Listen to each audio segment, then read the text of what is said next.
Hi everyone, it's Taria here from urbansketchingworld.com. In this video I wanted to show you a bit more of one of the techniques that I use to help me achieve a loose feel to my ink and watercolour sketches. So the response to my last video was really cool.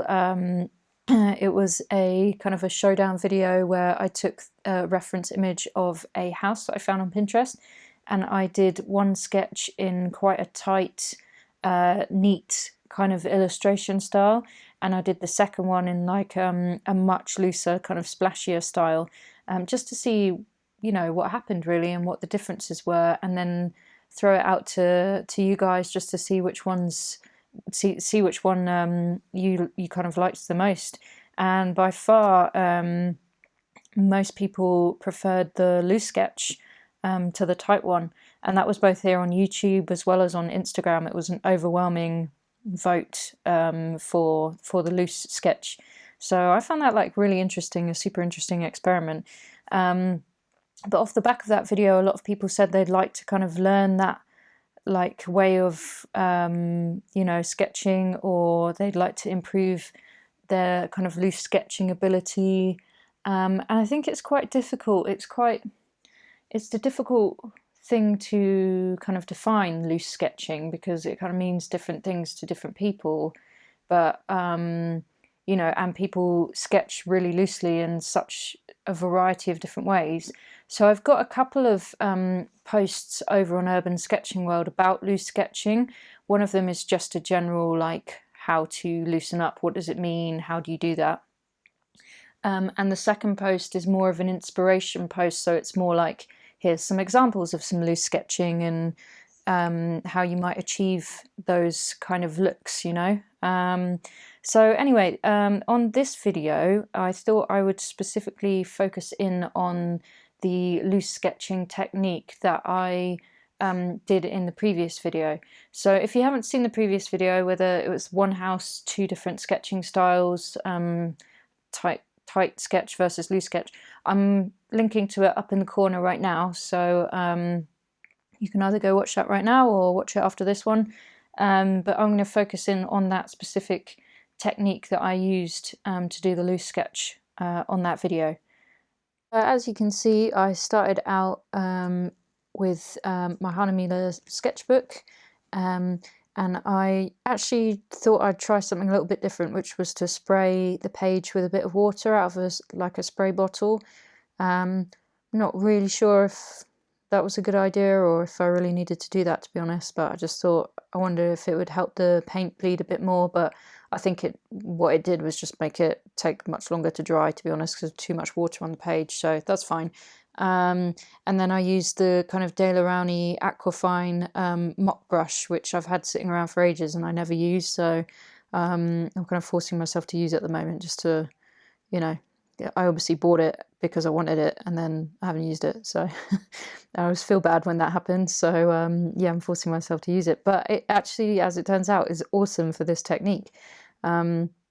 So I've got a reference picture up in the corner. Again, it's just a cool house I found on Pinterest. I seem to be like into that at the moment.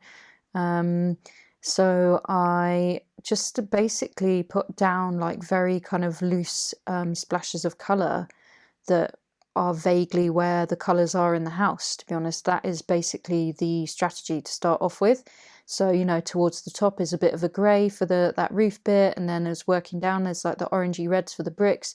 To the side there's a bit of green for the foliage, and then the bottom right there was a bit of darker as well, a bit like grey, Payne's grey.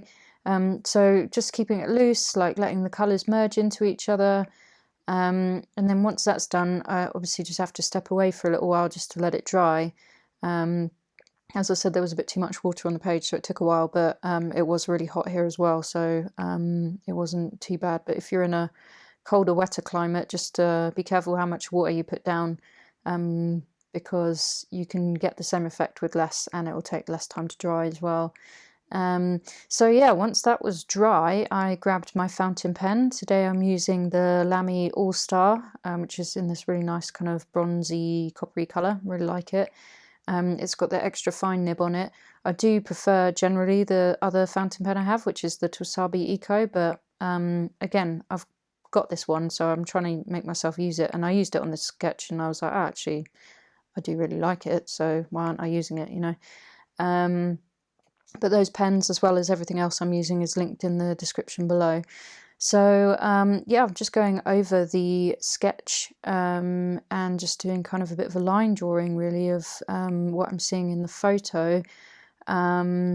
Just here and there, I'm adding in some bricks and like the pattern of the stained glass window and stuff. So I suppose you could argue in some ways it is like a bit, you know, there are loose elements to it, and then there are tighter like elements to it, but I think it works nicely together. And then in this one, I've got these Faber-Castell Pitt artist pens, and they have India ink in them, so they do not bleed through the page, which is the one thing I really, really like about them.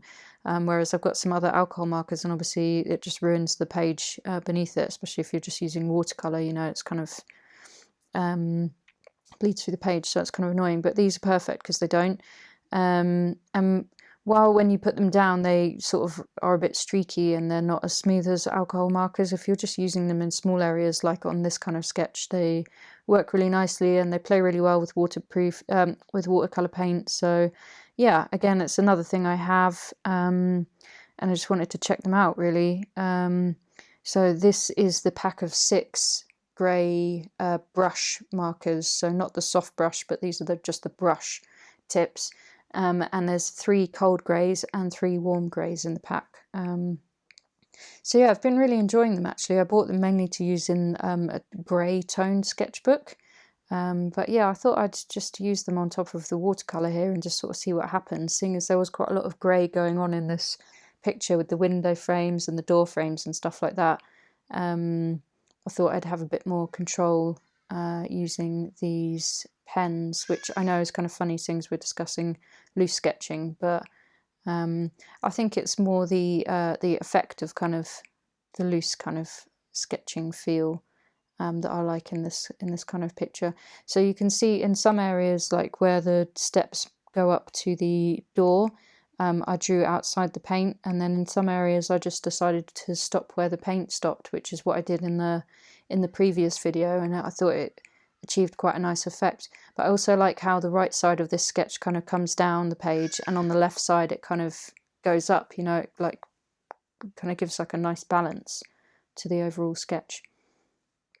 So at the moment I'm just using a 0.2 Copic multiliner, and I am just going in and doing some of the bricks because I do really like the effect of this. I like how it comes out. I'm not doing all of the bricks across the whole house, just that front section, just to kind of really make it pop. And then on the left and that bit on the right where the door is at the top, I just kind of left it without too much detail. And then I'm using a 0.7 just to kind of go and outline some certain bits, again to make it pop, because that middle tool section of the house is much further forward than some of the other parts, so I want to try and kind of create that effect. And here then I'm just going in with my dagger brush, which is the Rosemary & Co travel brush that I have. I really love this brush. You can use the point to kind of get some really nice details. So I'm just kind of going in and sort of layering in areas, again, just to make it a bit more bold, a bit more vibrant, and add just some more splashes of colour. And then also, most importantly, is just to add in the kind of shadows, really, just to really give the sketch that depth. You know, this is, as you can see, it's starting to kind of really come off the page a bit. This is just like the most important thing you can do to make your sketch jump off the page, is like go in and add all the shadows and stuff.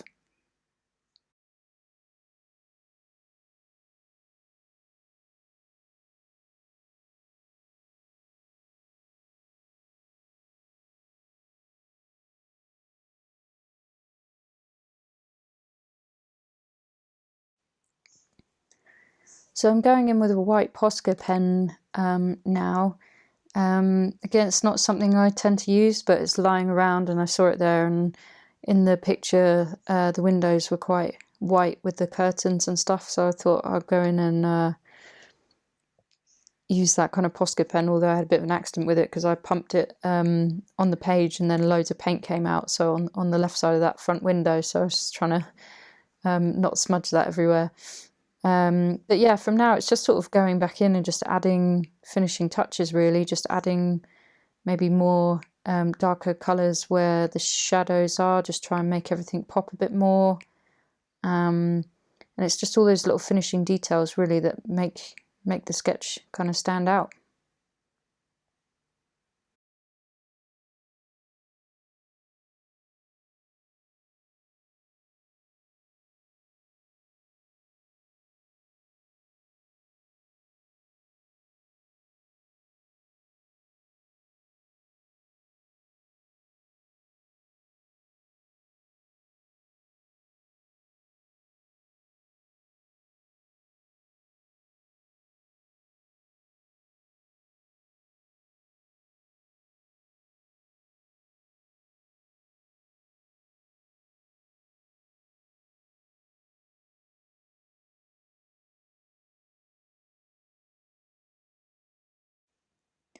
So guys, I really hope you enjoyed watching this kind of brief run through of that particular technique.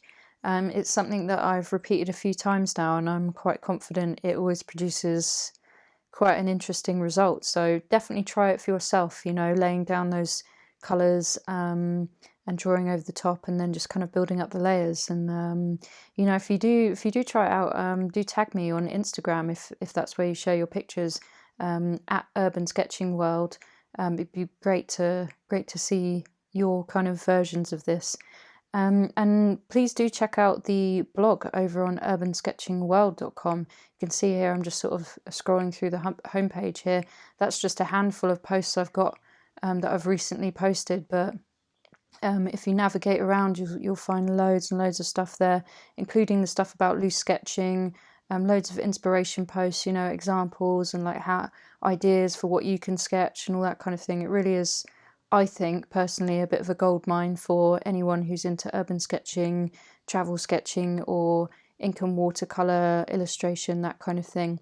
And then secondly, guys, I do have an ebook out. It's a collection of over 130 of my watercolour and ink illustrations from the last 3 years of my travels across 15 countries and 4 different continents. Most of which were all done on location, and I've got some super interesting locations in there like Iran and Ethiopia, South Africa, Australia, Germany, UK, all those kind of things, even Somalia. So do check it out. The link is in the description below, and if you use the discount code USKWorld, you get 20% off as well. So thanks very much for watching this video, guys. Again, I really hope you enjoyed it, and I hope that little whiz through one of my techniques for a nice loose looking sketch is super helpful to you. And I'm looking forward to bringing you some more videos. Cheers, see you in the next one.